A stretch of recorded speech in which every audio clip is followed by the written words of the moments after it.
Bismillahirrahmanirrahim. Assalamualaikum warahmatullahi wabarakatuh. Puji syukur kehadirat Allah Subhanahu wa taala atas nikmat dan karunia-Nya sehingga kita bisa bertemu pada sesi kali ini, yakni pembahasan tentang ranah kognitif pada bagian penilaian. Pembahasan kita fokuskan pada satu aspek, yakni buku yang dikarang oleh Benjamin S. Bloom yang terkenal dengan taksonomi Bloom-nya pada tahun 1965. Taksonomi Bloom ini yang kemudian direvisi oleh muridnya sendiri yang bernama Lauren Anderson dan koleganya David R. Carswell pada tahun 2001. Bagian-bagian yang direvisi oleh Anderson adalah pada bagian teratas dari piramida pencapaian pengetahuan tertinggi oleh Bloom. Nah, misalnya pada aspek sintesis memasukkannya pada bagian create, mencipta. Sementara evaluasi dimasukkan pada bagian evaluasi tapi di bawah kemampuan untuk mencipta.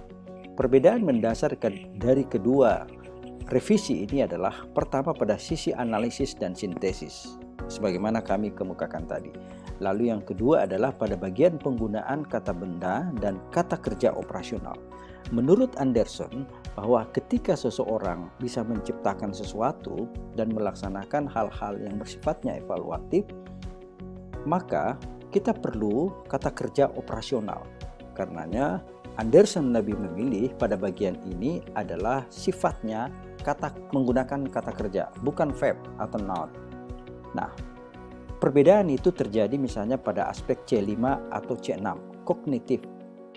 Jadi pada bagian Bloom dengan teori lamanya itu ada sintesis, sementara menurut Anderson revisi itu memasukkan menjadi mengevaluasi. Sementara pada aspek evaluasi diubah menjadi kategori untuk mencipta sesuatu. Nah, tata urutannya sebagai berikut: mengingat, memahami, melakukan, menganalisis, mengevaluasi, dan membuat. Mari kita cermati satu persatu pengertian dan maknanya. Pertama untuk ranah kognitif. Nah, ranah kognitif pada bagian remember atau mengingat itu artinya adalah mengemukakan kembali apa yang sudah dipelajari dari guru, buku, sumber lainnya sebagaimana aslinya tanpa melakukan perubahan. Jadi mengemukakan kembali. Lalu kemudian kegiatan ini terdiri dari pengetahuan hafalan, ketepatan, kecepatan, kebenaran pengetahuan yang diingat dan digunakan ketika menjawab pertanyaan tentang fakta, definisi konsep, prosedur, hukum, teori dari apa yang sudah dipelajari. Itu pada bagian remember. Pada bagian understand atau memahami, itu artinya peserta didik sudah ada proses pengolahan dari bentuk aslinya, tetapi arti dari kata, istilah, tulisan, grafik, tabel, gambar, foto dan tidak berubah. Jadi sudah ada proses pengolahan. Seperti apa ukurannya atau indikatornya atau deskripsi penguasaan pada aspek memahami ini, yaitu kemampuan mengolah pengetahuan yang dipelajari menjadi sesuatu yang baru, seperti menggantikannya suatu kata istilah dengan kata istilah yang lain yang sama maknanya, menulis kembali suatu kalimat paragraf tanpa merubah aslinya, mengubah bentuk komunikasi dari bentuk ke kalimat bentuk grafik, tabel, visual, dan sebaliknya. Atau ada tulisan data sesuai dengan kemampuan peserta didik memperkirakan kemungkinan yang terjadi dari suatu informasi yang terkandung dalam suatu kalimat atau paragraf. Jadi sudah ada proses pengolahan dari bentuk aslinya. Kalau pada bagian remember tidak melakukan perubahan apa-apa, maka pada bagian understand, memahami, itu sudah ada perubahan. Nah, lebih meningkat lagi ada pada proses apply atau menerapkan. Nah, pada proses ini adalah menggunakan informasi, konsep, prosedur, prinsip, dan hukum yang sudah dipelajari untuk sesuatu yang terbaik, untuk sesuatu yang baru dan belum dipelajari. Nah, indikatornya, cirinya kita bisa mudah tebak. Misalnya, kemampuan peserta didik menggunakan pengetahuan secara konsep, masa misalnya konsep cahaya, suara, konsep-konsep dari Al-Quran dan hadis. Lalu kemudian misalnya konsep menentukan arah kiblat dari konsep yang dia dapati, menggunakan jangka, menghitung jarak tempat di peta dan sebagainya.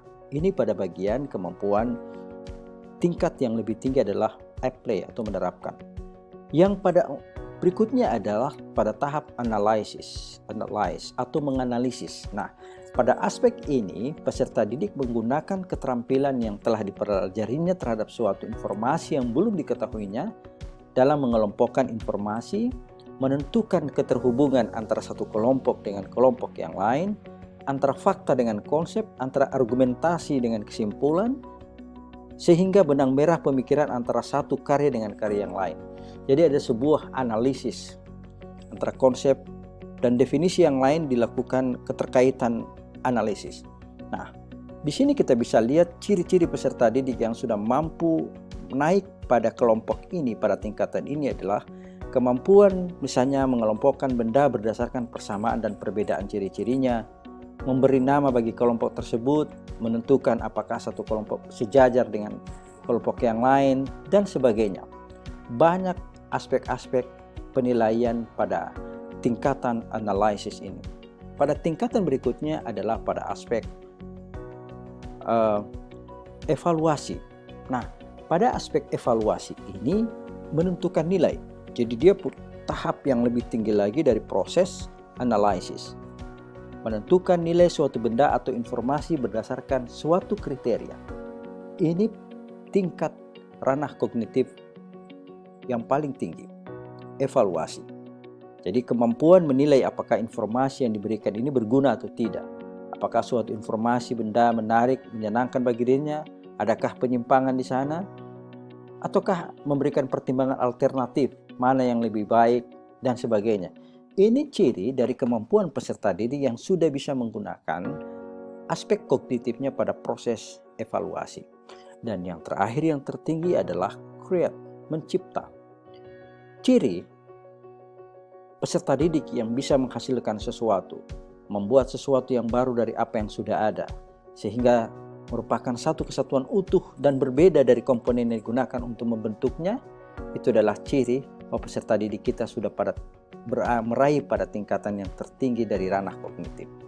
Nah, indikatornya tentunya kita bisa lihat misalnya peserta didik kita kemampuan membuat suatu cerita tulisan dari berbagai sumber yang dibacanya, membuat resume, membuat artikel, membuat suatu benda dari bahan yang tersedia, mengembangkan fungsi baru dari suatu benda tersebut, mengembangkan berbagai bentuk kreativitas lainnya. Ini yang sangat kita harapkan. Ada sesuatu yang dicipta, ditemukan dari konsep-konsep yang dia kuasai. Nah, pada proses ini kemudian selanjutnya kita mengenal kata kerja operasional sebagaimana Anderson sudah mengemukakan tadi. Jadi ketika menerapkan konsep kognitif ini, maka kita membutuhkan kata-kata kerja operasional. Dalam tabel ini kita dipandu kata-kata apa yang termasuk dalam kategori mengingat, understand, mengaplikasi, menganalisis, mengevaluasi, dan mencipta. Nah, kita mari ambil contoh. Misalnya sasaran penilaian pengetahuan ini sebenarnya dalam prinsip penilaian pembelajaran kurikulum 2013 adalah dimensi sasaran penilaian itu adalah pada dimensi faktual, kemudian pada dimensi konseptual, pada dimensi prosedural, dan metakognitif. Ini yang menjadi sasaran dari penilaian pengetahuan. Ada faktual, ada konseptual, ada prosedural, ada metakognitif. Nah, untuk hal ini, bagaimana mengaplikasikan sasaran penilaian baik faktual, konseptual, prosedural, metakognitif? Mari kita lihat bagian dan contoh yang sederhana ini.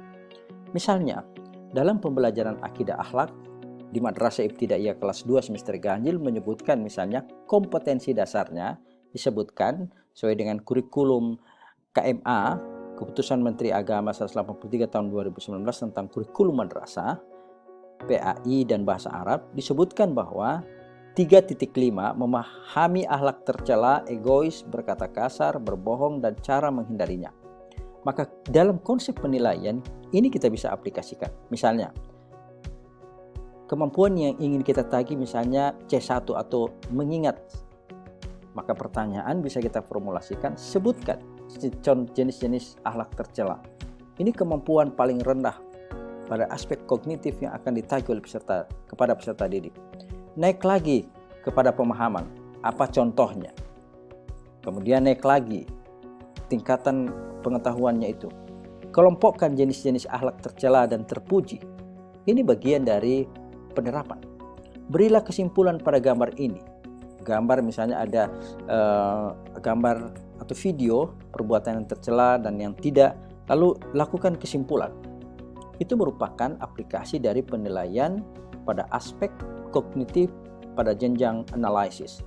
Lalu kemudian peserta didik ketika diajak bagaimana penilaianmu tentang video ini, maka itu berarti kita masuk pada kita giring peserta didik untuk masuk kepada tingkatan sintesis.